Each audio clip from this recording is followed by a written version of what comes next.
పల్లెటూరులో కార్తీక పౌర్ణమి ఎలా చేసుకుంటాం ఫ్రెండ్స్. మాకైతే రోల్ పూజ అండి. అరిటాకు తీసుకుంటాం, తునుసుకొమ్మ తీసుకుంటాం, దుచ్చున కొమ్మ తీసుకుంటాం, పువ్వులు, అరటిపళ్ళు తీసుకుంటాం, దారపురీలు తీసుకుంటాం, గరికపూస కంపల్సరీ తీసుకుంటాం అండి. విఘ్నేశ్వర పూజ చేస్తాం. అలాగే రోల్ అంటామండి. మీరు ఏమంటారు కామెంట్ చేయండి. రోల్ అలంకరణ చేసిన తర్వాత ఇలా ఉంటారండి. బొట్లు ఎట్టాలి చుట్టూ 5 దారాలు తీసుకుంటామండి. దారపురీల నుంచి పసుపు అన్నీ రాసేసి ఆ స్వామివారి దగ్గర పెడతామండి. విఘ్నేశ్వరుడి దగ్గర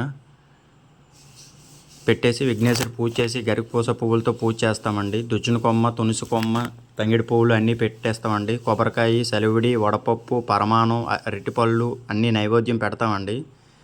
పెట్టేసి చంద్రుడికి నీళ్ళు విసురుతామండి. నీళ్ళు విసిరేసి చంద్రుడికి దండం పెడతామండి. మా కోరికలన్నీ తీర్చండి అనేసి. ఆ స్వామివారు కూడా మా కోరికలు తీర్చుతారండి.